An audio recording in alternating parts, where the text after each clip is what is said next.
말씀 골로새서 1장 10절에서 12절 말씀을 우리 똑같이 합독하시겠습니다.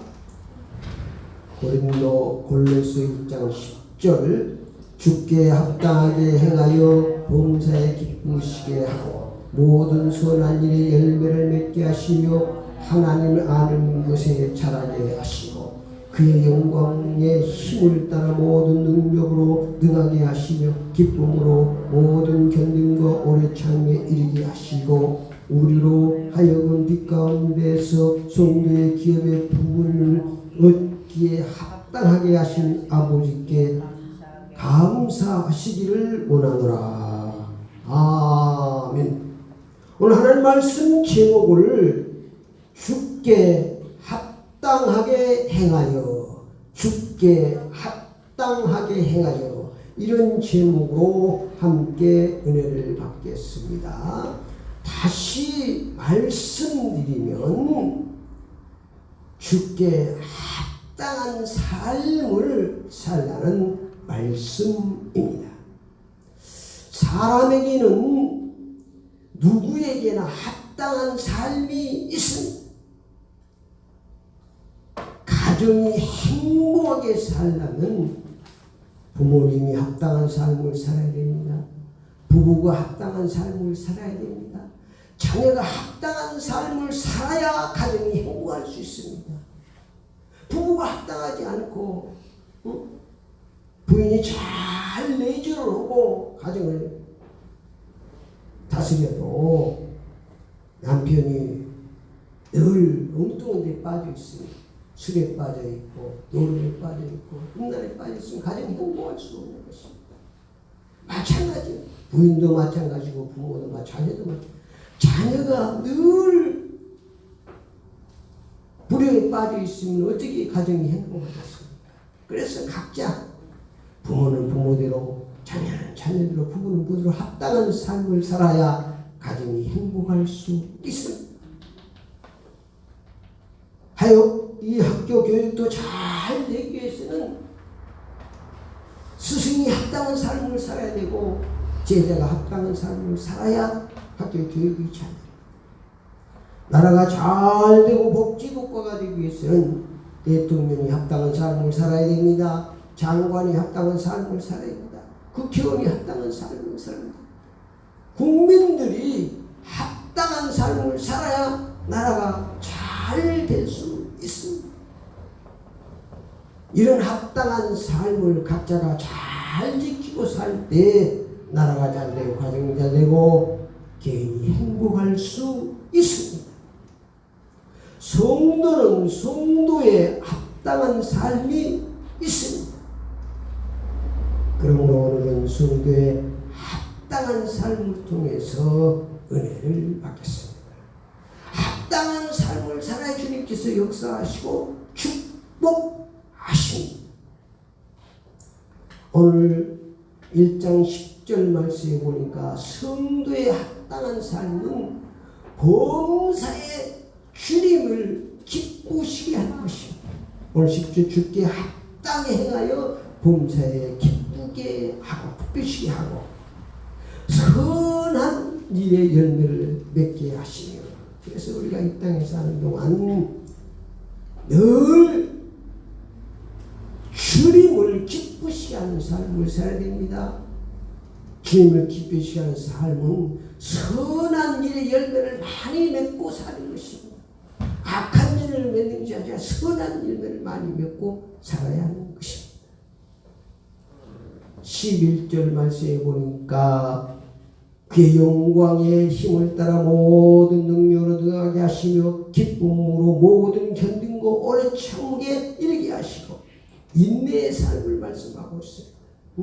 기쁨으로 오래 참고, 우리 속담에도 참으린 자 세 번이면 살인을 면한다, 이런 속담이 있습니다. 여러분, 싸울 일이 있습니까? 원수 갚을 일이 있습니까? 또 억울한 일이 있습니까? 참으세요. 그냥 참는 것이 아니고 로마서 12장 19절에 내 사랑하는 자들아 너희가 친히 원수를 갚지 말고 하나님의 진노하심에 맡기라. 디럭스되 원수 갚는 것이 내게 있으니 주께서 갚으시라고 말씀하셨습니다. 그러니까 원수 갚는 것을 하나님이 갚아주시기 때문에 우리는 참고 있는 것입니다. 내가 원수 갚으면 또 계속적으로 원수가 생깁니다. 하나님께서 원수를 갚아주시고 하나님께서 문제를 해결하시면 잘 될 수 있는 것입니다. 그래 절대로 원수 갚는 일에 시간을 허비하지 마시고 하나님께 맡기시고 그 시간 있으면 하나님께 기도하시기 바랍니다. 하나님께서 문제 해결해 주셨어서 성경에도 보면은 원수 갚는 것을 무슨 일 하는 것을 하나님 앞에 맡기고 참고 인내한 사람은 성공했고 자기가 힘쓰고 들어간 사람은 실패했습니다. 그 대표적인 사울왕입니다. 사울은 원수 갚는 일에 자기가 왕이 되기 위해서 온갖 수다 방법을 동원하지만 결국은 비참하게 망하고 실패했습니다. 그 반면에 다윗은 모든 원수 갚는 일을 모든 일을 하나님 앞에 맡겼습니다. 그리고 참고 인내했어요. 그래서 한 번은 사울왕은 다윗의 사이입니다. 그런데 다윗이 왕이 되게 생겼으니까 사울왕이 자기 사이를 죽이려고 병사를 건드리고 계속 쫓아다니는 것입니다. 그러다가 한 번에는 다윗이 자기 병사들과 불 속에 숨어 있는데 사울 왕이 들어왔어요. 뭐하러 들어왔어요?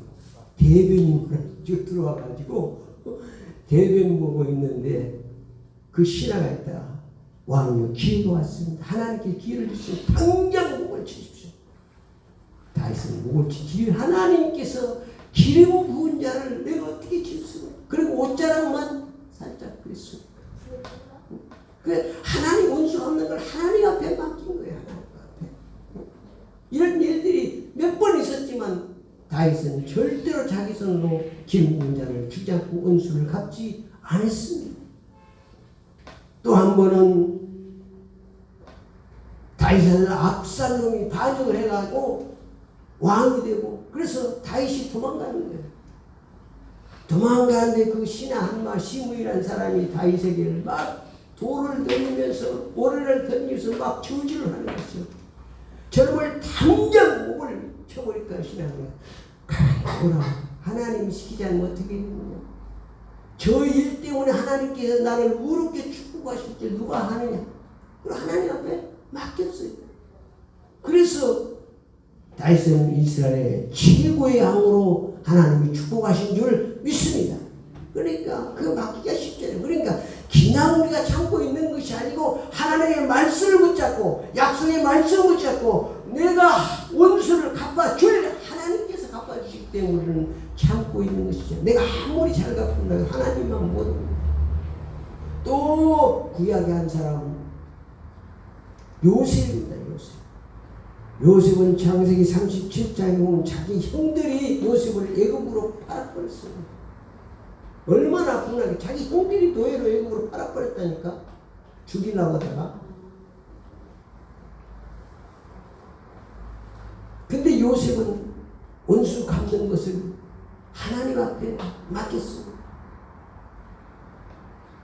창세기 45장 5절에 보니까 당신들이 나를 요셉 팔았다고 해서 근심하지 마소서 한탄하지 마소서. 하나님께서 생명을 구원하고 나를 먼저 당신을 먼저 보내셨나이다.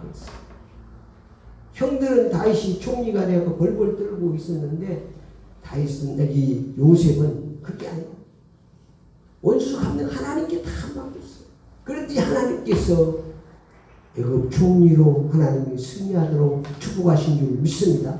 그래서 여러분 원수 갚는 일, 억울한 유명이 있어도 절대 여러분이 갚으려고 하지 않고 그 시간 하나님께 기도하면 하나님께서 완전하게 해결해 주시는 줄 믿습니다. 아멘. 그래서 우리는 기쁨으로 문제 앞에 오래 참고 인내하고 하나님 앞에 기도하는 것입니다. 12절 말씀에 보니까 하나님 아버지께 감사하는 삶을 살아요. 그게 성도의 합당한 삶입니다. 우리로 하여금 빛 가운데에서 성도 기분의 부모를 얻기에 합당하게 하신 아버지께 감사하기를 원하노라. 대성 5장 18절에 범사에 감사하라. 이는 그리스도 예수 안에서 너희를 향하신 하나님의 뜻입니다. 여러분, 감사가 하나님께서 역사하시고 하나님 통로가 열려지는 줄 믿습니다. 그래서 범사에 감사, 기냥 감사는 하나님의 약속의 말씀을 붙잡고 하나님께 범사에 감사라고 했으니까 하나님의 약속의 말씀대로 순종하면 하나님이 책임지시는 줄 믿습니다. 하나님의 말씀을 붙잡고 살아야 돼요. 13절 14절 말씀 보겠습니다. 그가 우리를 흑암의 권세에서 건져내사 그의 사랑의 아들의 나라로 옮기셨으니 그 아들 안에서 우리가 속량고 제사함을 얻었다. 예수님이 우리가 왕이 되시기 위해서 우리의 죄를 십자가에서 못 맞춰 피를 다 대속하시고 우리를 구원해 주셨습니다. 예수님이 왕이었어요. 그래서 우리는 예수님을 왕으로 모시고 살아야 됩니다. 그것이 성도의 합당한 삶입니다. 15절 18절에 보니까 예수님을 창조주 하나님을 믿고 살아야 됩니다. 15절도 잘 나와 있죠. 그는 보이지 아니하는 하나님의 형상이시요 모든 필요를 먼저 계신 만물이 그에게서 창조되고 모든 만물을 창조하신 하나님은 보이지 않습니다. 그래서 하나님 품에 있는 독생하신 하나님이 성육신하셨어요. 그분이 예수님입니다. 예수님이 하나님입니다. 그래서 우리 예수 믿는 것입니다. 예수 믿으라고 하나님께 성육신하신 거예요. 보이는 하나님으로 이 세상에 나타나신 것입니다. 자꾸 안 보이는 하나님 찾지 말고 세상에 나타나신 세상에 나를 구원하러 오신 예수를 믿으면 하나님께서 역사하시고 축복하십니다. 20절 22절에 보니까 십자가 신앙으로 살아야 돼요. 내가 져야 될 그 십자가를 주님께서 담당하시고 우리를 구원하시기 때문에 이 땅에 산다고는 십자가 신앙, 다시 한번 십자가의 은혜를 잊지 말고 살아야 됩니다. 저 십자가에서 예수님이 몸바쳐 피 흘린 나를 내 죄를 대속해 줍니다. 그래서 나는 그 예수를 주인으로 믿고 살아야 됩니다. 갈라디아 2장 20절에 잘 정리해놨죠. 내가 그리스도와 함께 십자가에 못 박혔나니 그런즉 이제는 내가 사는 것이 아니고 내 안에 그리스도께서 사시는 것이죠. 이제 내가 육체 가운데 사는 것은 나를 사랑하사 나를 위하여 자기 몸을 버리신 예수님을 믿고 사는 것이다. 그것이 바로 참된 신앙생활이 되는 것입니다. 그것이 바로 십자가의 신앙생활입니다. 이 땅에서는 우리는 복음의 일꾼으로 살아야 됩니다. 히브리서 9장 27절에 한 번 죽는 것은 사람에게 정하신 것. 우리 인생은 한 번밖에 없는 인생. 가치 있게 살았는데 뭘 위해 살입니까? 복음의 일꾼으로 하나님의 영광을 위해 살아야 되는 것입니다. 그래서 사도 바울은 하나님의 은혜의 복음을 증언한 일에는 생명을 아끼지 않는다고 그랬잖아요. 결론적으로 말씀드리면 합당한 삶을 살면 주님께서 우리의 삶을 합당한 삶으로 축복하십니다. 함흥한 삶으로 축복하십니다. 신부한 삶으로 축복하십니다. 합당한 삶을 살지 않으면 문제가 찾아옵니다. 불행이 찾아옵니다. 그러므로 우리는 지속적으로 합당한 삶을 살아야 합니다. 지속적으로 합당한 삶을 살기 위해서는 하나님의 말씀을 통해서 은혜 받아야 돼요. 여러분 늘 하나님의 말씀을 가까이 해야 돼요. 말씀을. 우리가 이 땅에 사는 동안 무엇을 듣고 보고 사느냐가 대단히 중요합니다. 계속 강도의 말을 들으면 강도가 됩니다. 계속 거짓말만 듣고 사람을 사기꾼이 되는 것입니다. 그래서 우리는 하나님의 말씀, 그리스도의 말씀을 많이 듣고 자라야 되는 것입니다. 가까이 하나님의 말씀을 가까이 해야 됩니다. 믿음은 들음에서 나기 때문입니다. 무엇을 듣냐, 무엇을 보느냐, 대단히 중요합니다. 오늘 지속적으로 합당한 삶을 살기 위해서는 기도를 통해서 성령으로 충만받아야 됩니다. 내 속에 성령으로 충만해야 돼. 항상 내게 무엇으로 충만하느냐에 따라서 나오게 되었거든요. 악이 충만하면 악이 나오고 선이 충만하면 선이 나오는 것이고, 하나님의 성령으로 충만해야 능력이 나오고 선한 길로 이름에 합당한 삶을 살 수 있습니다. 예배를 통해서 하나님 잘 섬기는 삶을 살아야 합니다. 예배가 하나님 잘 섬기는 삶, 산제사의 삶을 살아야 합니다.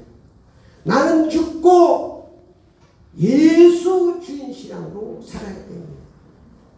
내가 죽고 예수가 살면 하나님께서 우리의 삶을 승리의 삶으로 축복하십니다. 내가 살고 예수가 죽은 불행 시작, 내가 죽고 예수가 살면 하나님께서 우리의 삶을 승리의 삶으로, 행복한 삶으로 축복하실 줄 믿습니다. 기도를 따라합니다. 지금부터 내가 죽고 예수님이 사는 합당한 삶을 살겠습니다. 예수 그리스도 이름으로 기도드립니다.